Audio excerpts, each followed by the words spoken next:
C. David Toulis.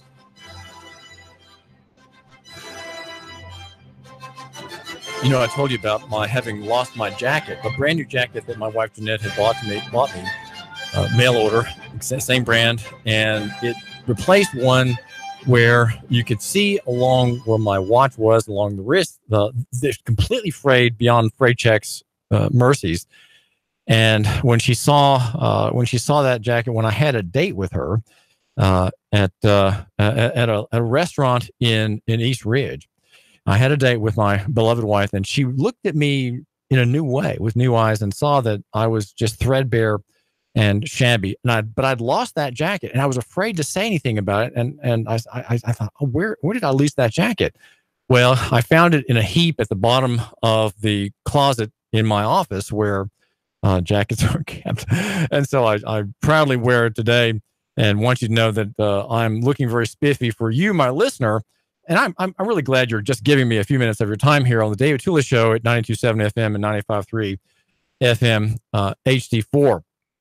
We are the free market station, and I argue for local economy and free markets every day. There was a vote a few days ago in Massachusetts. I want you just to smile with me. Jim Lyons is a Republican, and he had a sideways attack against a gender X option on the driver's license in that state that would let you determine your sex, right? Your sex, not your gender, but your sex. Gender is a word that pertains to linguistics. Sex pertains to biology. So, but it's often confused.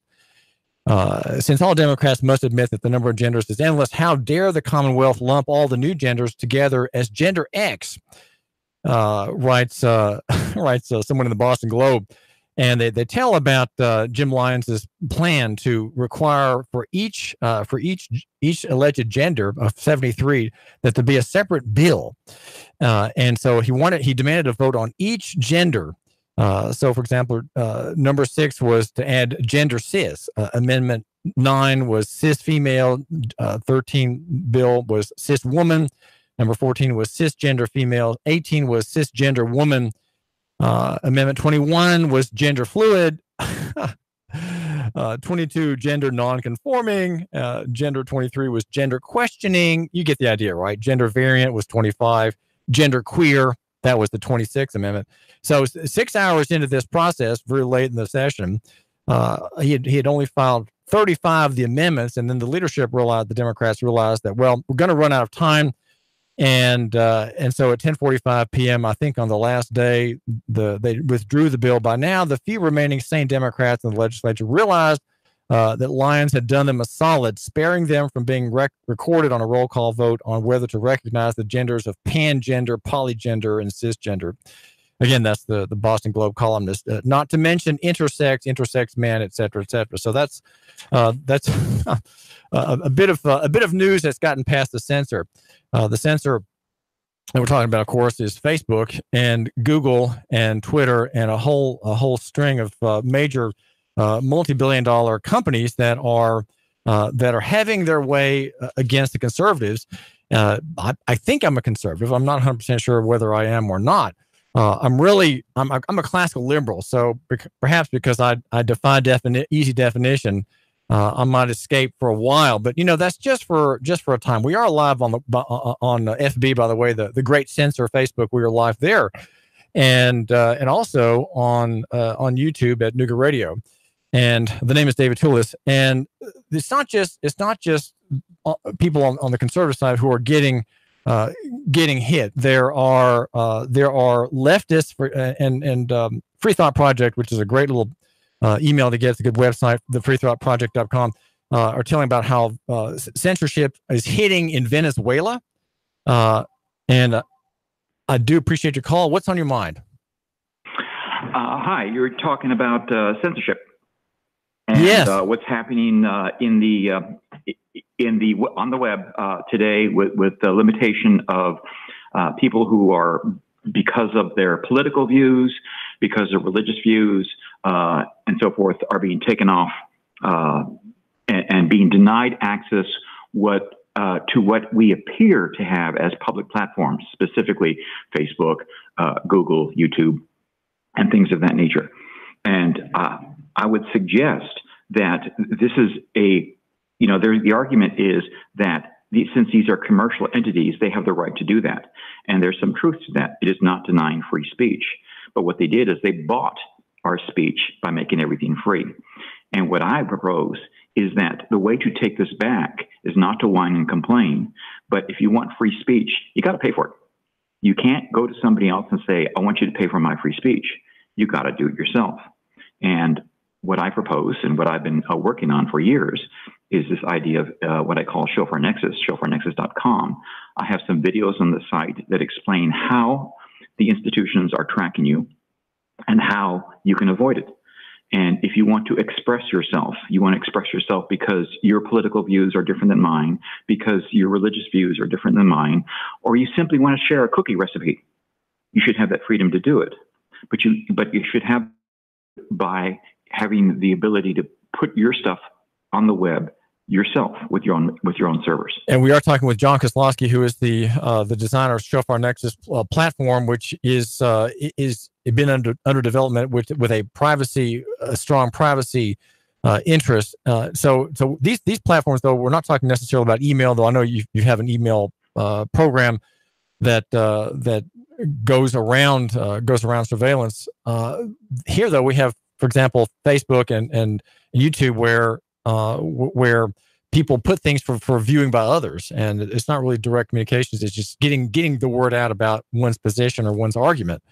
And Alex Jones, most notably, shot down on almost all of these platforms. Are there other platforms, John, that might serve where you can have you might see promiscuous publication of one's ideas? Yeah.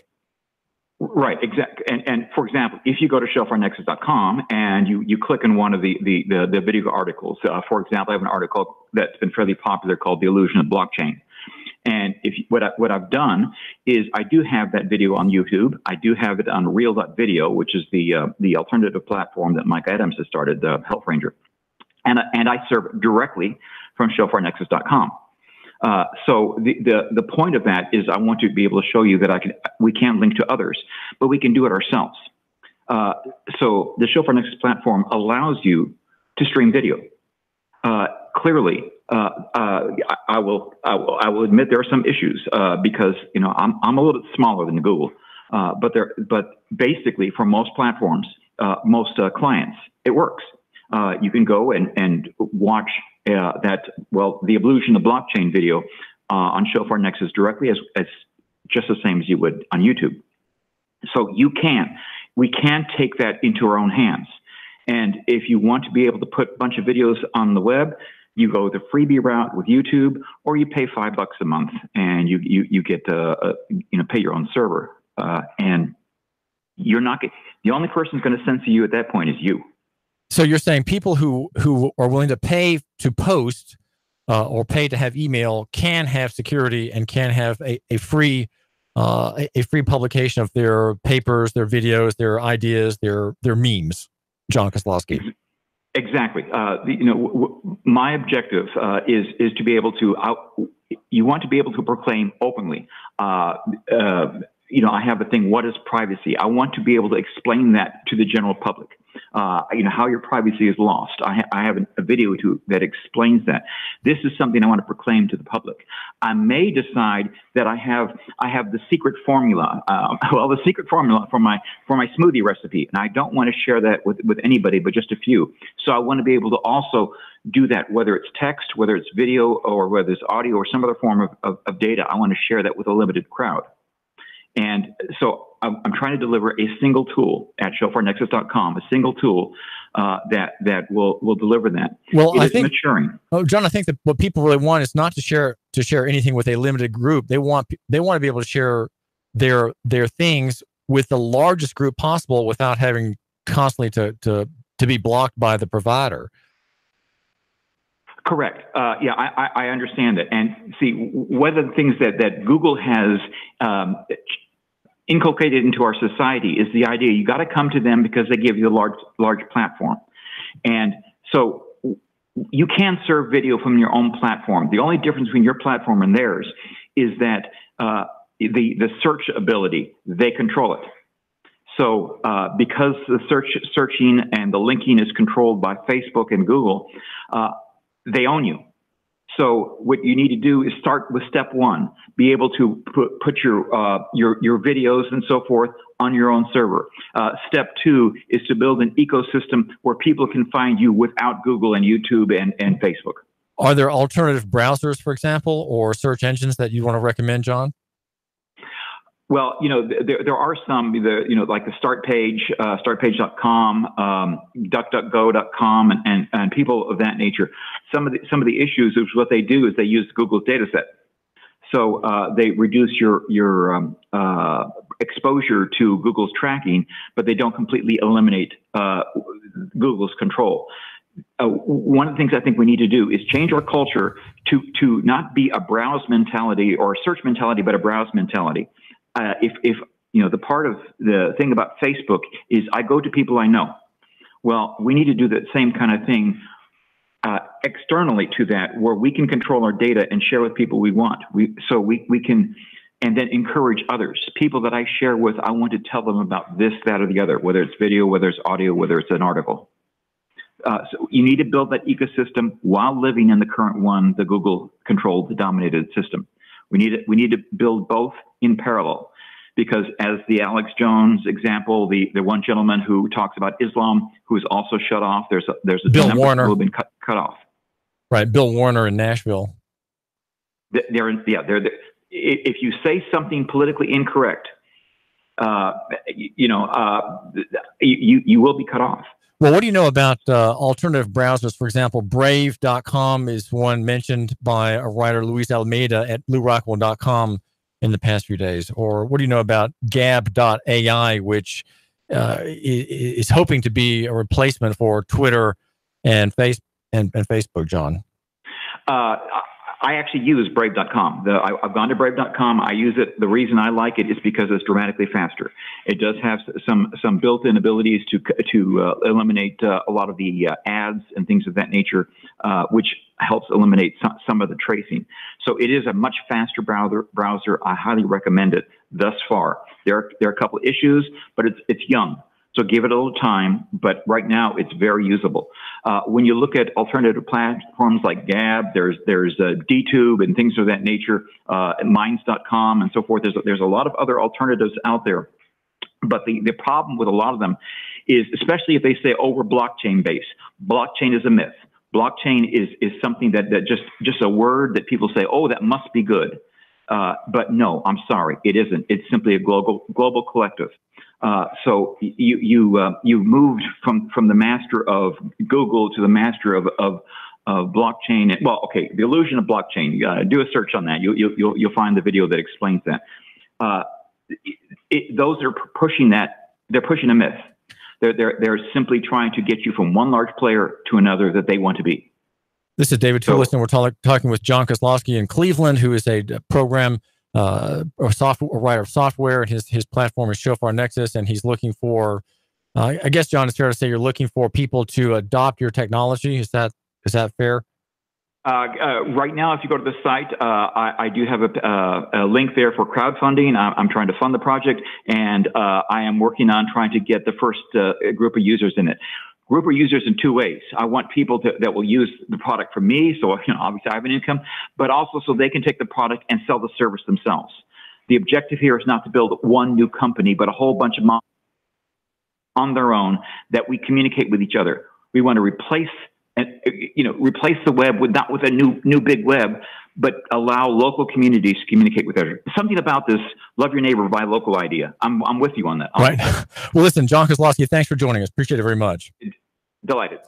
John Kozlowski is in Cleveland, and the censorship, as we are mentioning, is on the left or against the left as well, if you want to use that paradigm, as against the right. And I was mentioning the Free Thought Project story just the other day about the Venezuelan news.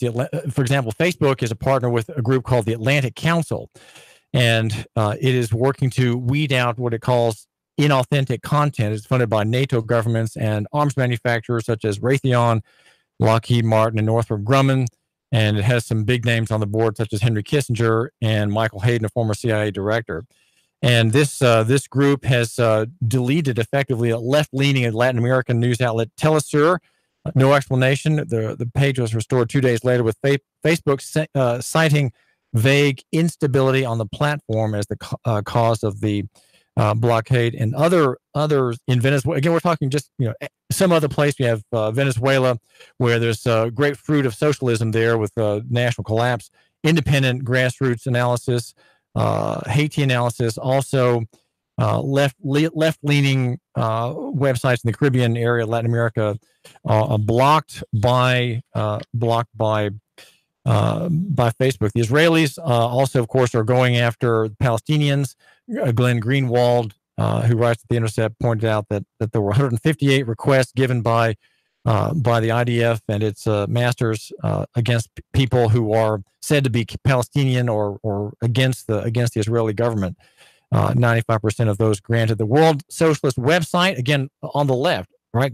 It's not just the conservatives, not just the pro-life people, not just Christians who are facing censorship by the big names worldwide. The World Socialist website noted some changes in the algorithm by Google, and the number is 800-8949, 800-8949. And it has it lost 55% drop in 6 months. Alternate, also on the left, political coverage, 71% drop loss. Also, the police down. Down 71% or so, and from 12 to 50 million people per week to about 4 million. Police to Police is an important website. I do hope you go there. Sometimes I will pass on videos that are posted there. We are Nougat Radio. You report, and the world decides. Video, something of special interest to us here, David Toulis. Now, also, and we're here. There's a part on the left which I'm very strongly in favor of, and that would be anti-war. Antiwar.com had its origins in Randolph Bourne's essay, "The State," which is a classic analysis. It's a beautiful analysis. It runs 25 pages if you print it out.